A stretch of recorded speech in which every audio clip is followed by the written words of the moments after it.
Greetings, Exiles!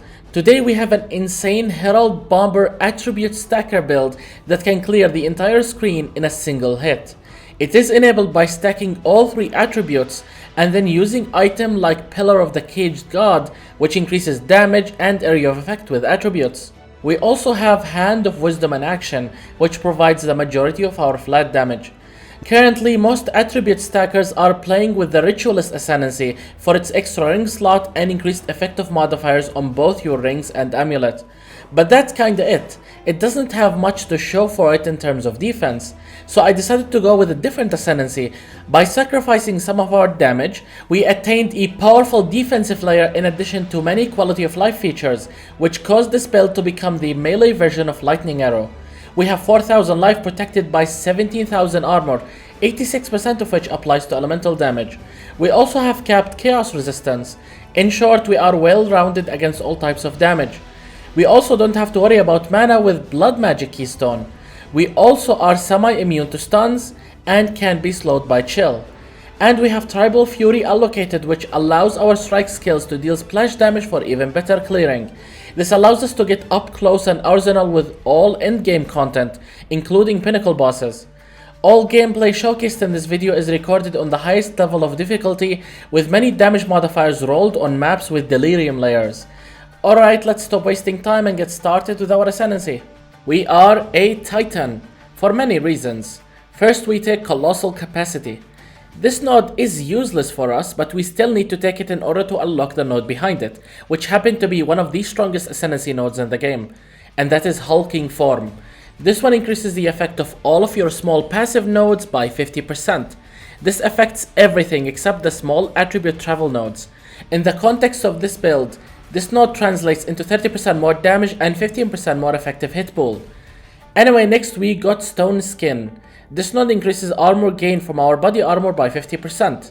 This might sound underwhelming until you guys learn that 90% of our armor comes from our body armor. Now, I don't recommend taking this node or playing this Ascendancy if you guys can't get a decent chest like the one which will be showing in the item section. Anyway, last but not least, we got Mysterious Lineage. This node grants us 50% more maximum life. Simple and straightforward. But with that, we are done with our Ascendancy. Now let's take a look at our passive tree. Our tree focuses on all three attributes: melee crit chance and crit damage, lightning damage, armor, increased life regen, area of effect, some movement speed, and jewel sockets. Alright, now that we are done with our passive tree, let's go over items. The most mandatory item here is the previously mentioned Pillar of the Caged God. This unique quarterstaff gains increased weapon damage, attack speed, and area of effect based on all three of your attributes. This weapon is very cheap, almost free actually, so you should be getting one corrupted with an additional rune socket. That's important because here you will be socketing as many Thane Runes of Spring for as much flat lightning damage as humanly possible. This is one of three sources that provides flat lightning damage to this build. The second source is Hand of Wisdom in action. This one adds 1 to 10 lightning damage to attacks with intelligence. That alone makes up 1/3 of all of your flat damage. This item is somewhat cheap, so you should be also trying to get one corrupted with an extra rune socket. It's quite important because here we are socketing the Soul Core of Takati for additional chaos resistance. Now, the last source of flat damage in this build is your ring. Here you are looking for three specific things. 1. A high tier of flat lightning damage roll added to attacks. 2. At least 2 attribute modifiers. And 3. A high life roll. You can't afford to cheap out on this ring because you will be doubling its effect with Calandra's Touch equipped in your other ring slot. And furthermore, we will be using Ingenuity to scale its bonuses. Just make sure that your Ingenuity is corrupted with a resistance roll, as we really lack resistances in this build. Now, another core unique item to have with lots of attributes is Ashtra Mantis. This is hands down best in slot amulet for any attribute stacking build. There isn't much to say here except that you should really try to get it, and make sure to instill Wildstorm Notable on it for 15% more maximum lightning damage. But with that, we are done with the build core items for attributes and damage. Now let's talk defense. The most important item for that purpose is a rare ornate plate with double tier 1 armor rolls and percent increased maximum life. To start crafting this item, ideally you want to buy it with just the armor mods. annul its third prefix, and then use Perfect Essence of the Body in conjunction with Omen of Dextral Crystallization to remove a random suffix and deterministically add Increase Maximum Life prefix. As for the suffixes, use Omen of Homogenizing Exaltation with a Greater or Perfect Exalted Orb to slam percent of armor also applies to elemental damage. Finally, you can redo the last step in order to slam resistances. Anyway, now for our helm. Here we have an armor base with life and as many elemental resistance modifiers as possible. Also here we socketed another soul core of Tecati for even more chaos resistance. Our last item is a generic pair of boots with tier 1 movement speed roll. Of course, that's in conjunction with resistances and a high life roll. Anyway, here we socketed Farul's Rune of Chase for even more movement speed. But with that we are done with our items. Now let's go over gems. We got a lot to talk about here, but for now let's start simple with our main 6-link attack setup. We are using Tempest Flurry as our main attack skill. Anyway, here we have socketed Close Combat Support with the scale for even more melee damage, Elemental Armaments for more elemental damage, Lightning Attunement for added lightning damage, Crescendo 3 for 2 additional strike targets, and Enervate, which we swap for Lightning Penetration for bossing.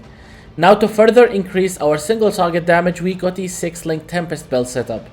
This one is supported with Close Combat for more damage at melee range, Elemental Armaments, Lightning Attunement, Durability, and Lightning Penetration. The build deals more damage the more you hit it, hence it's ideal for bossing. Anyway, moving on to our Herald setup, starting with Herald of Thunder. Here we have socketed Magnified Area for even more area of effect, Elemental Focus, Elemental Armaments, Lightning Attunement, and Lightning Mastery.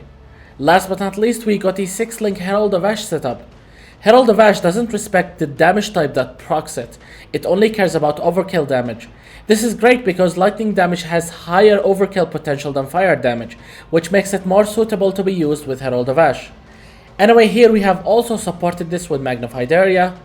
We got Vitality, Prolonged Duration, Acrimony, and Fire Mastery. Please refer to the BOB link down in the description for a full list of gems we are using. Most of them are irrelevant but are there because we need to satisfy the requirements for the Gem Enthusiast node on our passive tree. But with that we are done with our gems. Now for jewels. First of all, get a Megalomaniac unique jewel that specifically allocates pure power nodes. This will grant you lots of lightning damage scaling with intelligence. For our other rare jewels, you are going to need 2 copies of a jewel like this one. Here you want increased armor, life regen, but most importantly, gain 1 rage on melee hits. 2 is enough to generate all 30 rage stacks in a short amount of time. Your remaining jewel sockets should be filled with a normal rare jewel like this one. You are looking for increased lightning damage, increased attack speed, and increased crit damage or crit chance for attacks. But with that we are done with our all attribute stacker build for Path of Exile 2. If you guys have enjoyed this video, then make sure to subscribe so you don't miss out on any future updates to this build. Also, don't forget to let me know your thoughts in the comment section down below. My name is Phoenix and I will see you all in the next video.